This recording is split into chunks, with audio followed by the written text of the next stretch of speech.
पे एक छोटी सी कहानी है कि जब रावण का वर्चस्व चल रहा था, उसका बोलबाला चल रहा था, बहुत सोने की लंका में वो एक खुशी खुशी जीवन जी रहा था। तभी उसकी बुद्धि थोड़ी भ्रष्ट हुई और बुद्धि भ्रष्ट हुई और उसने सीता माता का हरण किया थोड़ा सा बदला लेने के लिए, और उसका पूरा जीवन और उसका पूरा साम्राज्य खत्म हो गया। उसी कहानी को लेकर आज एक पार्टी जो वर्चस्व में किसकी वजह से आई है, शायद उसने अब ये भूल गई कि वर्चस्व पाया किसकी वजह से है। आज उसी को दिखाने के लिए और उसी को शो ऑफ करने के लिए उसने यूजीसी एक्ट के थ्रू एक नया नियम लाया है। और नया नियम ही नहीं कहेंगे, ये नियम तो पुराने ही है, ये एक्ट तो पुराना ही है, इसमें कुछ नए रूल्स नए नियम जोड़ दिए हैं। और जोड़ के सवर्ण समाज को, मैं सिर्फ सवर्ण समाज की ही नहीं बात कर रहा हूँ, OBC S C S T सबकी सबको सबका नंबर आएगा। ऐसा नहीं है कि किसी एक का ही नंबर आएगा।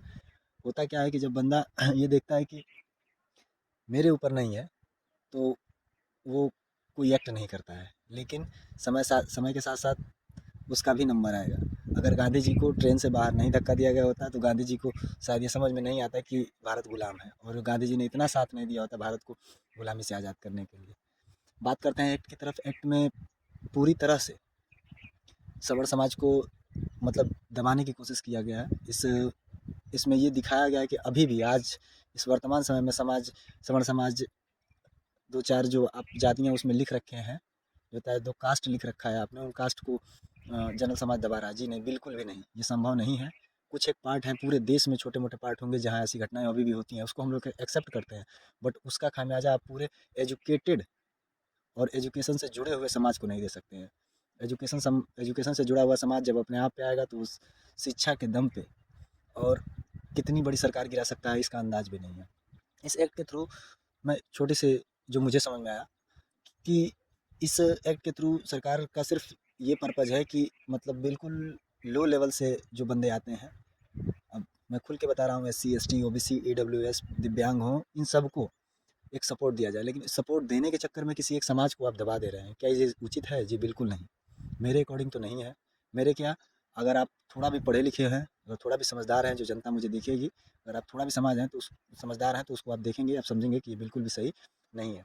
इस एक्ट के थ्रू आप डिपार्टमेंटल जो भी होते थे, हिस्ट्री डिपार्टमेंट था या फिर साइंस डिपार्टमेंट था, उस सभी डिपार्टमेंट को मर्ज करके और एक यूनिट बना रहे हैं हम। एक यूनिट बनाने का मतलब बिल्कुल ये हो जाएगा कि यहाँ से जो जनरल कैटेगरी की सीटें होंगी वो न्यूनतम हो जाएंगी, न्यूनतम क्या, ना के बराबर हो जाएंगी।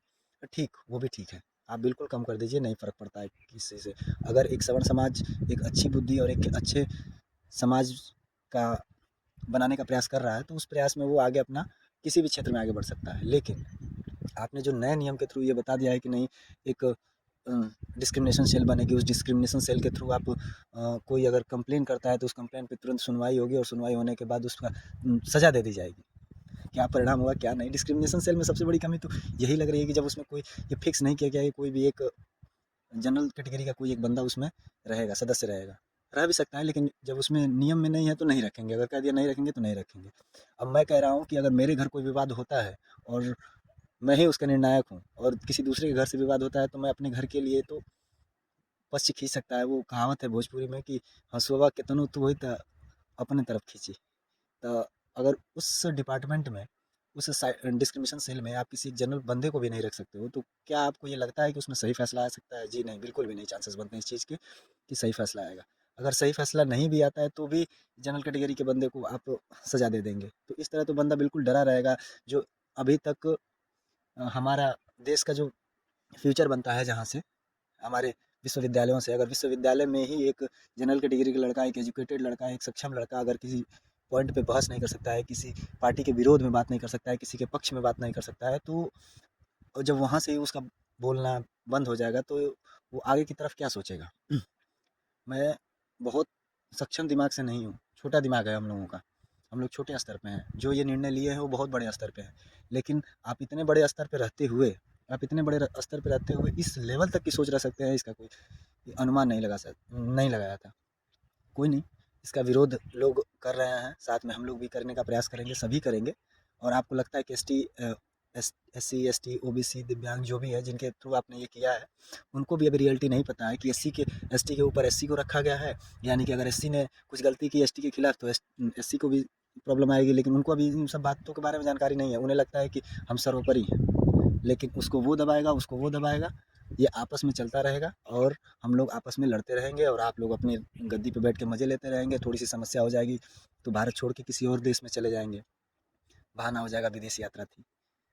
कोई बात नहीं, इससे ऐसा नहीं है कि आप हमेशा इस चीज़ को करके और आगे बढ़ सकते हैं। इससे आप दबेंगे, बहुत ज़्यादा दबेंगे, इसका आपको अनुमान भी नहीं है।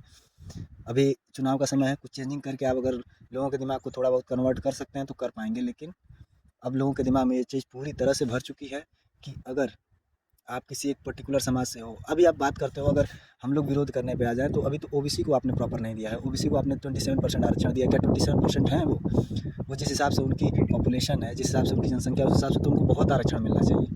वहाँ बराबरी नहीं कर पाएंगे आप, बिल्कुल भी नहीं कर पाएंगे। इस एक्ट में जो भी नए रूल आए हैं उसमें कुछ संशोधन करिए जिससे ये हो कि समाज में जो हमारे उच्च लेवल की शिक्षा है उस पर कोई प्रभाव ना पड़े। वहाँ लोग जो अब तक अच्छे एजुकेटेड होते आ रहे थे, एजुकेशन वहाँ से मिलती थी और उससे वो लोग एक नया अपना समाज और एक अपना नए विचार को लेकर निकलते थे, वही एक नए विचार और एक समाज को लेकर निकले। अगर आप ऐसा नहीं करते हैं, कोई चेंजिंग जल्द से जल्द कोई चेंजिंग नहीं करते हैं तो इसका बहुत बड़ा दुष्प्रभाव पड़ेगा, क्योंकि आप एजुकेटेड समाज और सोचने समझने वाले समाज को आप अगर इग्नोर कर रहे हो तो वो समाज जब आगे बढ़ के आपका विरोध करेगा तो आपको बहुत बड़ी परेशानी झेलनी पड़ सकती है।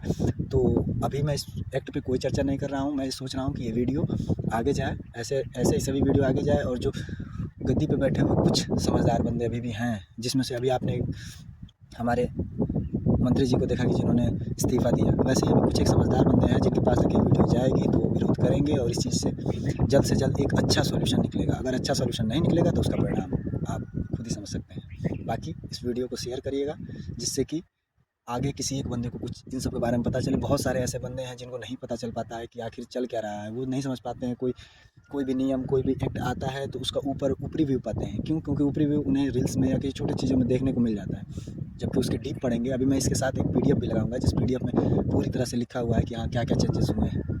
उस PDF को अगर आप थोड़ा भी ध्यान से पढ़ते हैं तो आपको एहसास हो जाएगा कि नहीं, एक पर्टिकुलर समाज को पूरी तरह से दबा दिया गया है, वो भी कहाँ पे, जहाँ पे शिक्षा की बात होती है, जहाँ सरस्वती देवी वास करती है, जहाँ से शिक्षा लेने के बाद भारत एक उन्नति को प्राप्त करता, वहाँ पे ऐसी घटना की गई है। तो बिल्कुल इस चीज़ को बिल्कुल इग्नोर ना करें और इस चीज़ को आगे फैलाएं। बाकी लाइक सब्सक्राइब करते रहें, आगे बढ़ता रहेगा, आगे बढ़ेगा, एक से दूसरे के पास जाएगा। जय हिंद।